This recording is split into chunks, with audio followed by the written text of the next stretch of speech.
前段时间，我不知道大家有没有留意，我经常会看到很多公众人物因为抑郁症自杀的新闻，一边感慨如此年轻的生命是这样的可惜，一边又心疼他们是承担了多少的压力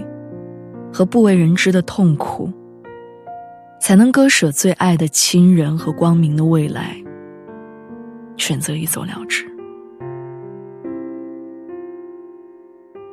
我们总说没有到不了的明天，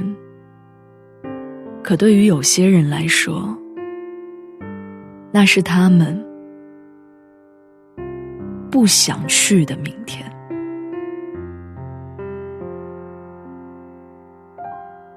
上周去开了一个行业会议的时候，我记得一个非常年轻的分享者站在台上分享自己的经营理念和公司的运营情况，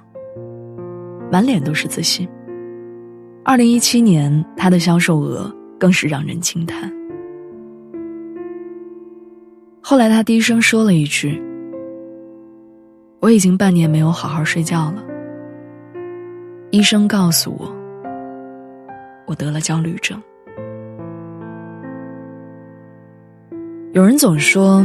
如果给我那么多钱，让我承担什么我都愿意。我想说这些话的人，还是没有经历过人生的那些不得已，才敢如此。他们不懂有些东西是拿金钱换不回来的，比如发自内心的快乐，比如踏实沉稳的一场睡眠，比如一个真诚相爱的伴侣。实际能够承认，不管是否情愿，人总会被推着向前。实现了一个愿望，就要再向更大的愿望努力。买上一间很大的房子，就得配得上一辆很拉风的汽车。我们单纯的觉得，握在手里的越来越多，就越有自信和底气，能得到别人羡慕的眼光和尊重，才是对自己的肯定。所以就算活得很累很辛苦，就算坚持很难，就算并不开心，也还是在硬着头皮往前走。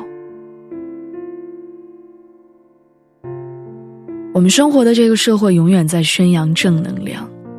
所以如果哭泣就该躲在无人的角落，停在原地就是没有远大的理想，别人只会对着你的成绩唏嘘，没有人会在意是否辛苦或者情愿。可我觉得，敢于适时止损，敢于拒绝别人无理的要求，敢于对无止境的欲望说不，才是真正厉害的开始。你不用硬着头皮成为别人期待的样子，真正爱你的人会尊重你的选择。你不要苦于成为什么样的人，如今的你也很让人喜欢。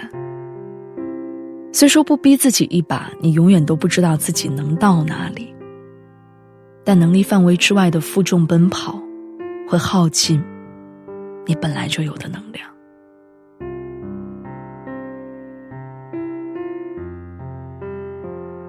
王小波在《黄金时代》里说，那一年我21岁，在我一生的黄金时代，我有好多奢望。我想爱，想吃，还想在一瞬间变成天上半明半暗的云。后来我才知道，生活是一个缓慢受锤的过程，人一天天的老下去，奢望也一天天消失，最后变得像挨了锤的牛一样。可是我过21岁生日的时候，没有预见到这一点。我觉得自己会永远生猛下去，什么也吹不了。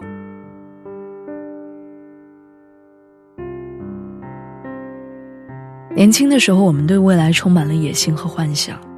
期待靠努力和奋斗成为一个不一般的人，期待过上特别的生活。我们觉得平凡是没有出息的象征，不愿接受自己就此过上普通的生活。但慢慢的，你会学着不再为难自己，你会接受踏实的生活，接受陪在家人身边，而不是成为生活的浪子。习惯战战兢兢的生活，没有跌宕起伏的剧情，也没有波澜壮阔的故事。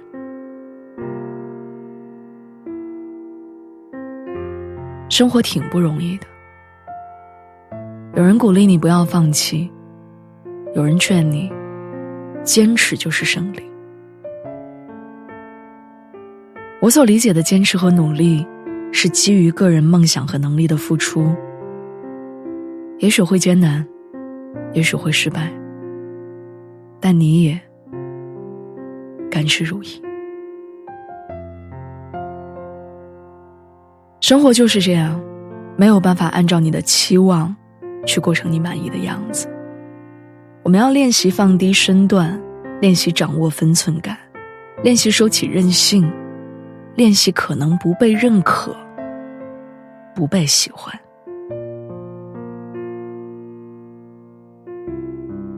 我不想你逼着自己去做你不喜欢的事情，别人的目光一点都不重要，你只管按照自己的喜好去决定你的人生。我希望你能过得简单从容，我希望你是坚强的，也是开朗的，希望你恒久忍耐的，也是通透豁然的，希望你能过上自己满意的，无需被他人认可的理想生活。